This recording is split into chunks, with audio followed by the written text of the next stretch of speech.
علیکم ورحمۃ اللہ وبرکاتہ۔ دوسرا یہ سوال پوچھا گیا ہے کہ فرض نماز میں کچھ بلند آواز کے ساتھ نماز پڑھی جا سکتی ہے؟ جی ہاں، اگر آپ اکیلے ہیں گھر میں اور خاص طور پہ جو جہری نمازیں ہیں، اگر آپ کچھ بلند آواز کے ساتھ ان میں تلاوت کر لیتے ہیں تو شرعی طور پہ کوئی حرج نہیں ہے۔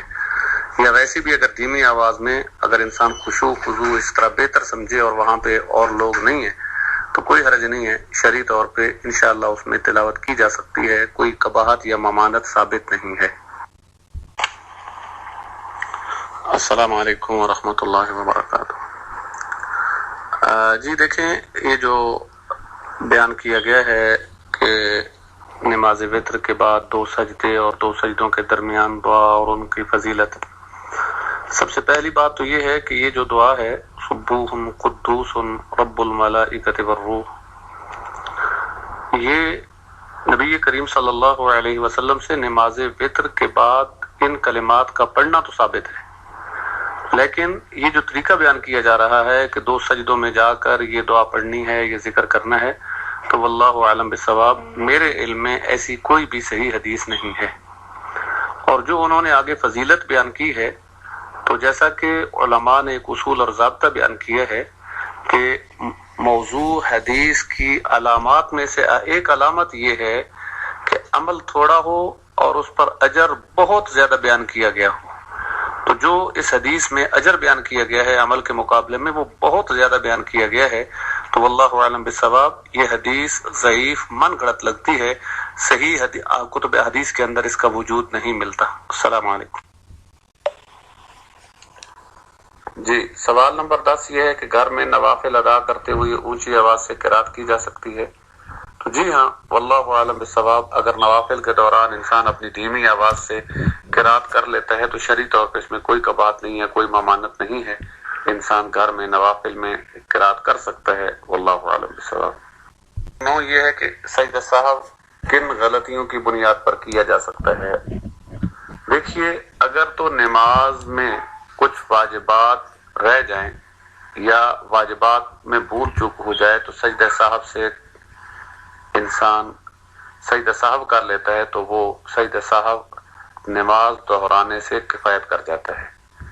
یا اگر انسان سے کوئی ایسی غلطی ہو گئی کہ دوران نماز جیسے سلام پھیر دیا یا کسی رکعت کا اضافہ ہو گیا ہے تو ایسی صورت میں سجدہ صاحب کفایت کرتا ہے۔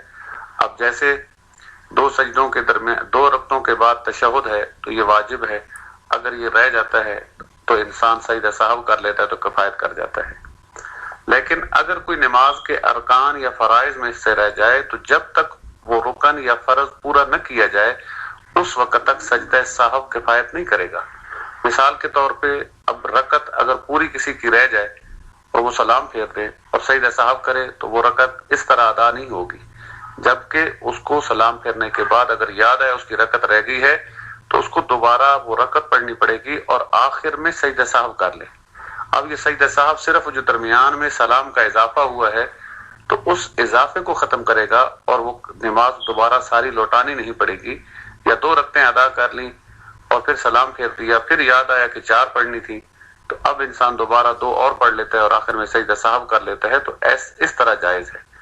یا اب اگر اسی طرح نماز کے دوران سورہ فاتحہ رہ جائے تو وہ اگر انسان سجدہ صاحب کر لیتا ہے، نہیں، اس سجدہ صاحب کرنے سے وہ رکعت کفایت نہیں کرے گی، وہ رکعت دوبارہ دہرانی پڑے گی۔ یا کسی رکعت میں اگر سجدہ یا رکوع رہ جائے اور انسان سجدہ صاحب کر بھی لے تو وہ کفایت نہیں کرے گا جب تک وہ رکعت دوبارہ نہیں پڑے گا۔ سجدہ صاحب صرف اس دوران جو سلام پھیرا گیا ہے یا اور جو کمی کوتاہی ہوئی ہے اس کمی کوتاہی کو دور کرے گا۔ تو ہاں، البتہ جیسا کہ میں نے مثال دی ہے کہ 2 رکعتوں کے بعد تشہد ہے، اگر وہ رہ گیا ہو سجدہ صاحب کر لیا جائے تو وہ کفایت کر جاتا ہے، واللہ عالم بالصواب۔ السلام علیکم ورحمۃ اللہ وبرکاتہ۔ جی، پہلا سوال کیا گیا ہے سجدہ صاحب کے درمیان میں سجدوں کے درمیان والی تسبیحات پڑھی جا سکتی ہیں؟ تو جی ہاں، کیونکہ مطلق طور پہ عام سجدوں کا حکم دیا گیا ہے تو جو 2 سجدوں کے اندر دعا پڑھی جاتی ہے وہ سجدہ صاحب کے اندر بھی وہی دعا پڑھنی چاہیے، کیونکہ رسول اللہ صلی اللہ علیہ وسلم نے صرف سجدوں کی، اور حدیث کے الفاظ ہیں کہ جس طرح اللہ کے پیغمبر نماز میں سجدے کرتے تھے اسی طرح یہ 2 سجدے کرتے تھے، لہٰذا ان کی مشابہت ان کے ساتھ ہے تو جو طریقہ ان کا ہے ان کا بھی وہی طریقہ ہوگا۔ السلام علیکم ورحمۃ اللہ۔ جی 7واں سوال یہ ہے کہ کیا دوران نماز اگر کوئی السلام علیکم کہتا ہے تو نماز پڑھنے والا سلام کا جواب کیسے دے گا؟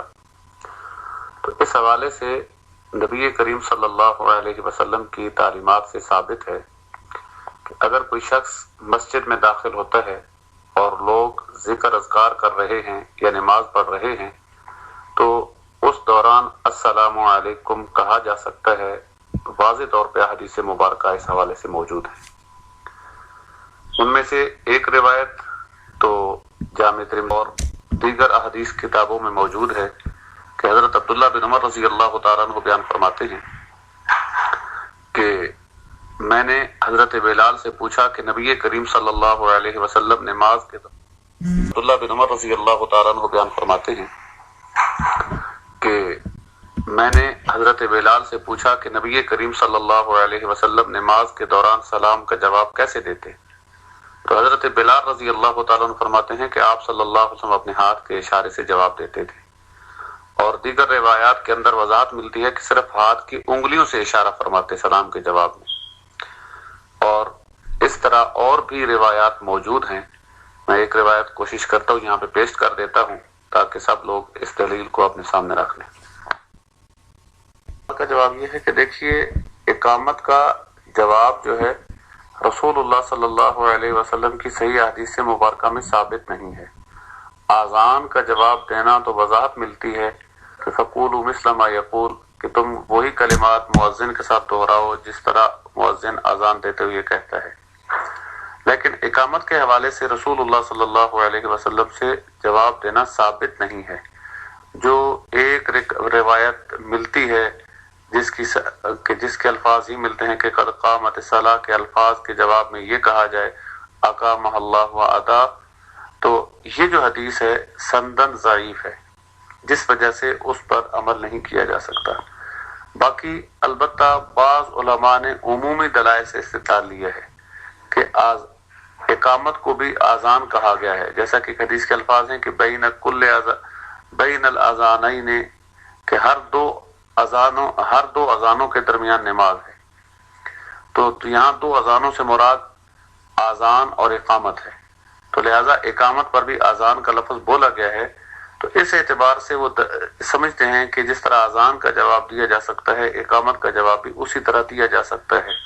تو واللہ اعلم بالصواب، یہ ایک استدلال ہے، لیکن رسول اللہ صلی اللہ علیہ وسلم کی صحیح احادیث مبارکہ میں باقاعدہ اقامت کا جواب دینا یا جواب دینے کی تعلیم ہمارے علم میں نہیں ہے، واللہ اعلم۔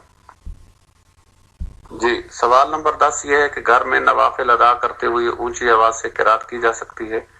تو جی ہاں، واللہ اعلم بالصواب، اگر نوافل کے دوران انسان اپنی دھیمی آواز سے قرات کر لیتا ہے تو شرعی طور پہ اس میں کوئی قباحت نہیں ہے، کوئی ممانعت نہیں ہے، انسان گھر میں نوافل میں قرات کر سکتا ہے، واللہ اعلم بالصواب۔ السلام علیکم ورحمۃ اللہ وبرکاتہ۔ سوال نمبر 1 کا جواب یہ ہے کہ اگر آپ تیسری یا چوتھی رکعت میں سورہ فاتحہ کے ساتھ غلطی سے کوئی اور سورہ مبارکہ ملا لیتے ہیں تو کوئی حرج نہیں ہے، اس سے سجدہ سہو لازم نہیں آتا، بلکہ قصداً بھی اگر تیسری یا چوتھی رکعت میں کوئی سورہ ساتھ ملا لی جائے تو یہ بھی ثابت ہے۔ رسول اللہ صلی اللہ علیہ وسلم سے ظہر یا عصر کی نماز میں باقاعدہ صحابہ نے بیان فرمایا ہے۔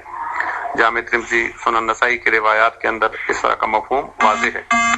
باقی اگر آپ نے غالب گمان کے اوپر اپنی نماز مکمل کی ہے تو پھر ایسی صورت میں آپ کو آخر میں سجدہ سہو کر لینا چاہیے۔ سجدہ سہو کریں گے تو آپ کی نماز صحیح ہے انشاءاللہ، اس میں دوبارہ پھر نماز لوٹانے کی ضرورت نہیں۔ علیکم ورحمۃ اللہ وبرکاتہ۔ سوال نمبر 1 کا جواب یہ ہے کہ دیکھیے اعضاء کو 3 بار دھونا ضروری نہیں ہے، ایک بار ہی اگر اچھے طریقے سے دھو لیا جاتا ہے تو وہ کافی ہوتا ہے۔ رسول اللہ صلی اللہ علیہ وسلم سے ثابت ہے کہ آپ نے بعض دفعہ 1 دفعہ، بعض دفعہ 2 دفعہ اور بعض دفعہ 3 دفعہ اعضاء کو دھویا ہے، بلکہ ایک ہی وضو میں آپ بعض اعضاء کو 2 دفعہ دھو دیتے ہیں، بعض کو 3 دفعہ اور بعض کو 1 دفعہ، تو جائز ہے، اس میں کوئی حرج نہیں ہے۔ 3 سے تجاوز کرنا ممنوع ہے، وہ ظلم اور زیادتی اور ممنوع ہے، رسول اللہ صلی اللہ علیہ وسلم کی نافرمانی کے زمرے میں آئے گا۔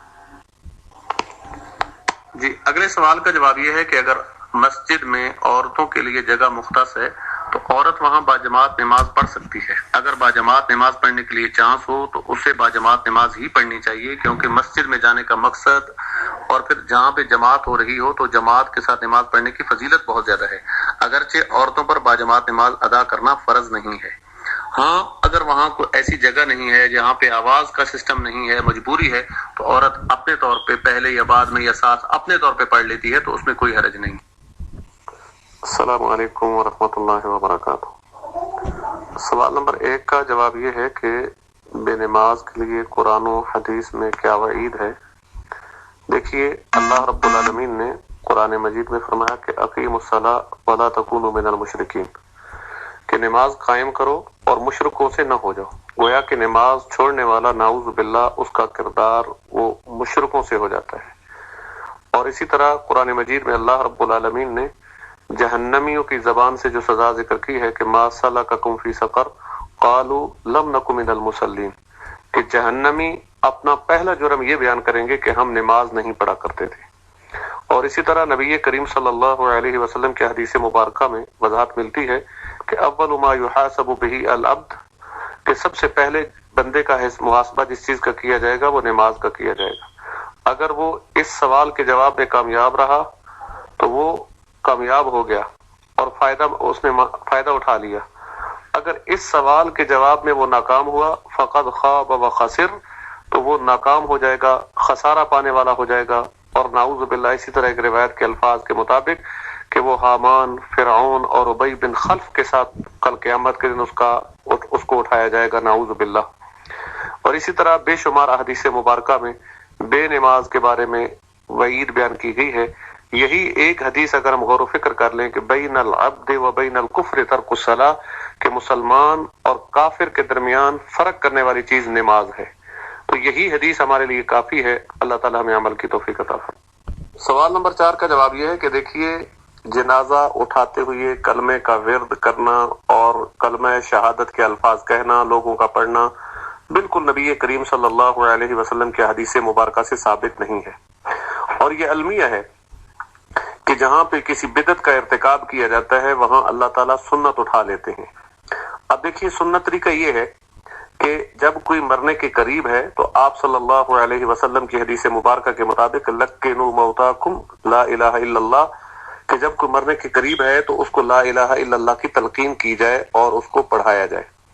اس وقت لوگ ایسا نہیں کریں گے، اب وہ دنیا سے چلا گیا ہے، اب کلمہ شہادت پڑھنے کا کوئی مقصد نہیں ہے، بلکہ اب اس کے لیے اگر وہ مومن ہے تو اس کے لیے مغفرت کی دعا مانگیں، جیسا کہ رسول اللہ صلی اللہ علیہ وسلم کی دعاؤں میں ثابت ہے کہ اللہم اغفر لہ وارحمہ وارفع درجتہ فی المہدیین۔ یہ دعا جنازے کے پیچھے پڑھتے ہوئے بھی، میت کے گھر جائیں بھی تو اس کے لیے یہی دعا مانگیں، یہی دعا سنت ہے۔